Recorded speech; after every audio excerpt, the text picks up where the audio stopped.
Hello friends, welcome back to my channel.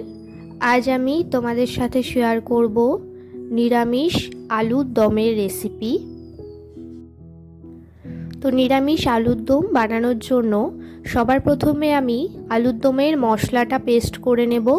তার জন্য এখানে আমি দুটি বড় বড় সাইজের টমেটো নিয়েছি, 2 টুকরো আদা আর 4 থেকে 5টি কাঁচা লঙ্কা। এগুলোকে একসাথে গ্রাইন্ডারে ভালোভাবে পেস্ট করে নেব। এবার এই মশলা পেস্টের মধ্যে গুঁড়ো মশলাগুলোও এক এক করে অ্যাড করে নেব। সবার প্রথমে দিয়ে দেব হলুদ গুঁড়ো, দিয়ে দেব জিরের গুঁড়ো, হাফ চামচের মতো দিয়ে দেব শুকনো লঙ্কার গুঁড়ো, হাফ চামচের থেকে একটু কম পরিমাণে দিয়ে দেব আলুর দম মশলা, পরিমাণ মতো দিয়ে দেব নুন, আর হাফ চামচের থেকে একটু বেশি পরিমাণে দিয়ে দেব ধনের গুঁড়ো, সামান্য পরিমাণে দিয়ে দেব গোলমরিচের গুঁড়ো, সবশেষে দিয়ে দেব 2 চামচের মতো সাদা তেল। এবার সব উপকরণগুলো একসাথে ভালোভাবে মিশিয়ে নেব। তো এখানে আমাদের আলুর দমের মশলাটা একদম তৈরি করা হয়ে গেছে। এবার রান্নার পরের স্টেপে চলে যাব। এখানে গ্যাসে একটি পাত্র গরম করে নিয়েছি, এর মধ্যে বেশ কিছুটা পরিমাণে সাদা তেল দিয়ে দেব। তোমরা সর্ষের তেলটাও ব্যবহার করতে পারো। এবার তেলটা কিছুটা গরম হয়ে গেলে এর মধ্যে টুকরো করে কেটে পরিষ্কার করে ধুয়ে রাখা আলুগুলো দিয়ে দেব। আমি এখানে বড় বড় সাইজের 5টি আলু ব্যবহার করেছি। গ্যাসের ফ্লেমটা মিডিয়ামে রেখে আলুগুলোকে এভাবেই ভেজে নেব। এর মধ্যে আমি নুন বা হলুদ কিছুই দিচ্ছি না।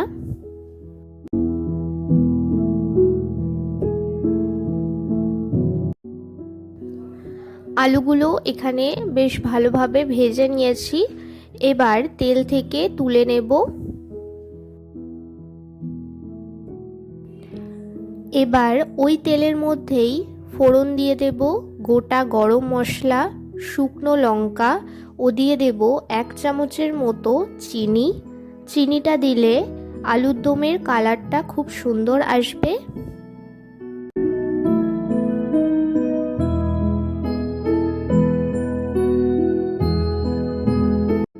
তো সব কিছু ভালোভাবে একটু নাড়াচাড়া করে নেব।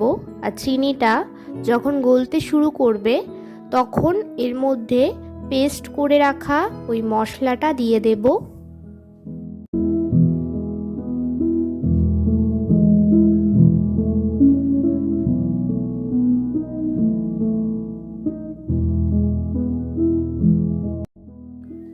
মশলাটা তেলের মধ্যে দিয়ে খুব ভালোভাবে কষিয়ে নিতে হবে এবং মশলা থেকে যতক্ষণ কাঁচা গন্ধটা না যায় ততক্ষণ মশলাটাকে কষিয়ে নেব।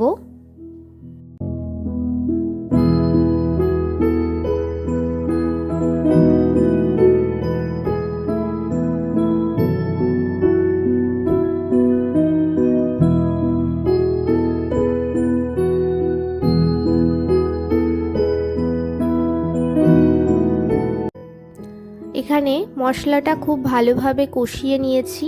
এবার এর মধ্যে দিয়ে দেব ভেজে তুলে রাখা আলুর টুকরোগুলো।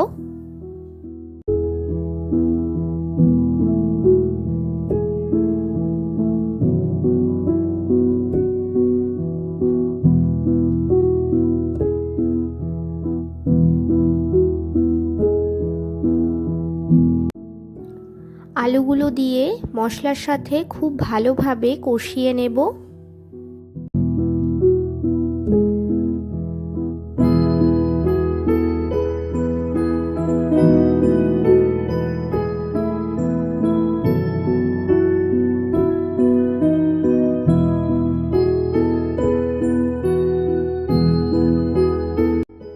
তো মশলার সাথে আলুটা বেশ কিছুক্ষণ কষানোর পর এর মধ্যে দিয়ে দেব অল্প পরিমাণে ফেটিয়ে রাখা টক দই। টক দইটা দিয়ে আবারও সব কিছু ভালোভাবে মিশিয়ে আলুটা বেশ কিছুক্ষণ কষিয়ে নেব।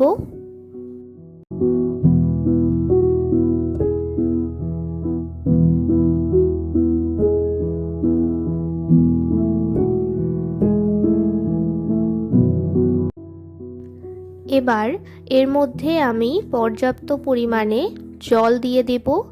তোমরাও তোমাদের পরিমাপ মতো জলটা এখানে ব্যবহার করো।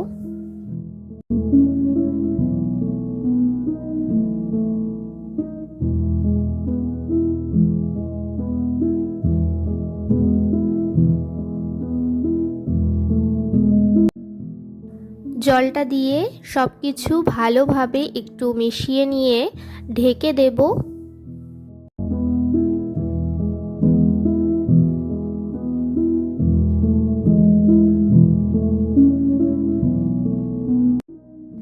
বেশ কিছুক্ষণ পর যখন আলুর দমটা ফুটে উঠবে তখন ঢাকনাটা তুলে আবারও কিছুক্ষণ নাড়াচাড়া করে দেখব আলুটা সিদ্ধ হয়েছে কিনা।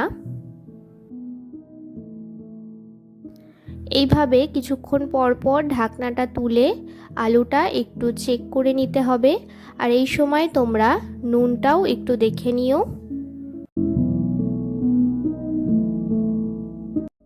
আমার এখানে সব কিছুই ঠিকঠাক আছে ও আলুর দমটাও হয়ে এসছে। এবার নামানোর আগে এর মধ্যে আমি দিয়ে দেব 1 চামচের মতো গরম মশলা বাটা আর দিয়ে দেব 1 চামচের মতো ঘি।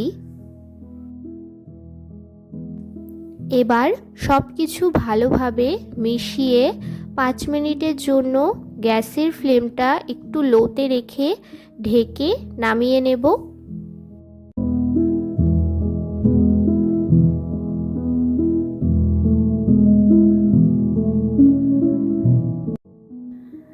তো এখানে তৈরি হয়ে গেল গরম গরম নিরামিষ আলুর দমের রেসিপি। এই রেসিপিটি তোমরা পোলাও, রুটি, লুচি, পরোটা যে কোনো কিছুর সাথে সার্ভ করতে পারো। তো এই রেসিপিটি তোমাদের কেমন লাগলো আমাকে অবশ্যই কমেন্টে জানিও। যদি ভালো লেগে থাকে তাহলে একটি লাইক করে দিও। আমার চ্যানেলে নতুন হয়ে থাকলে চ্যানেলটি সাবস্ক্রাইব করে পাশে থেকো। দেখা হচ্ছে নতুন ভিডিওতে।